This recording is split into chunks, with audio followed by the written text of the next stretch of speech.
Interesting question. How much do you need to own a home in 50 American cities? Now, the most expensive cities in which to own a home, because a home price is how much your average salary needs to be.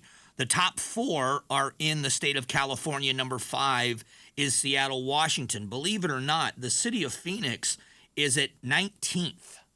So as fast as we're growing, we are other major cities. It's more expensive. San Jose is number 1 at $373,696, so just under $374,000 a year in order to own a median priced home, which is $1.6 million in the San Jose area.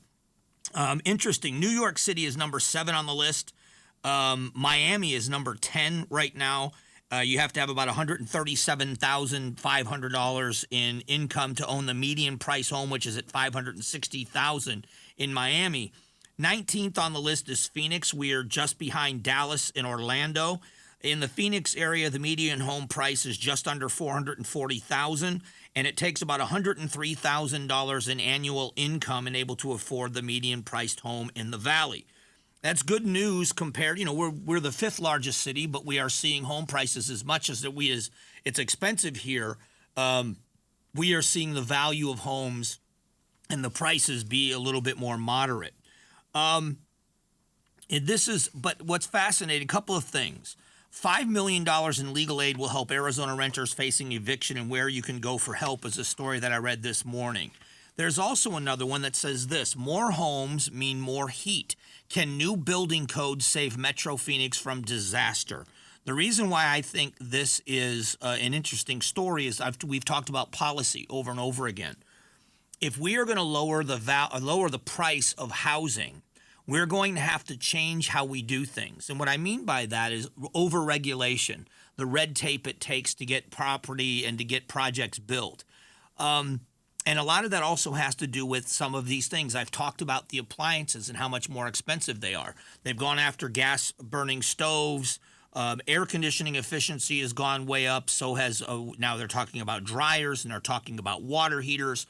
All of these appliances, I want you to think about this. For your home, the next time you have an air conditioner that goes out, it's going to cost you more money because of the efficiency standards, because of climate change. Now, again, I have my feelings about climate change. These are just the results. You can agree that we need to do something, but you have to acknowledge the expense. So I'm going to get into regulation in a moment as far as getting a project built.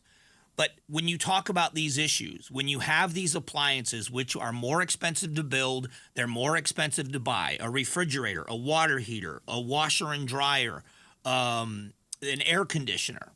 Now think about this. You are someone that is an investor and you're a developer and you want to get a project built. We'll get into the cost of getting the project through the city.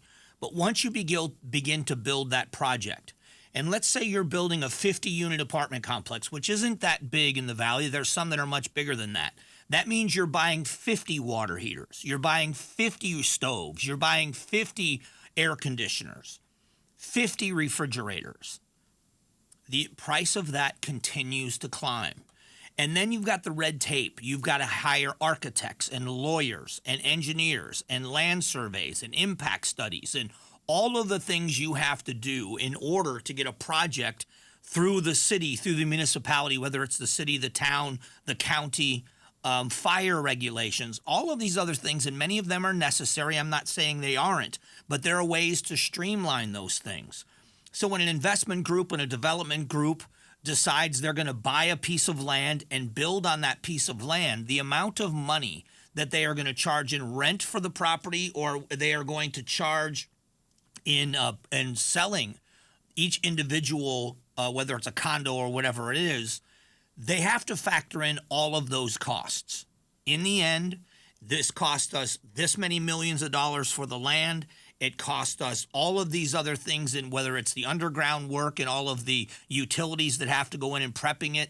This was what it cost us to get the plan review done and to get our lawyers and through zoning and all these other things, and then to actually build the project. So this is what the entire project has cost us. And now that it's cost us that much money, you divide that by the number of units, and that's our raw cost. Now you got to factor in profit and the other things. That's why things are a lot more expensive. We can talk about how expensive it is here in the Valley, but you have to take into consideration these regulations, whether it's the EPA standards on these things, which many people think are absolutely necessary. We can disagree on whether or not we think a lot of this is necessary. I think it's a great conversation, but there is no argument that it is costing people a lot more money. It is absolutely more expensive because of this. Now, then we decide whether or not it's necessary, whether or not it's worth it. And I'll tell you, with all due respect, I don't think that it is in many cases. So we talk about the price of things. A lot of it does have to do with policy. You can complain about profit of other people, but policy and oversight.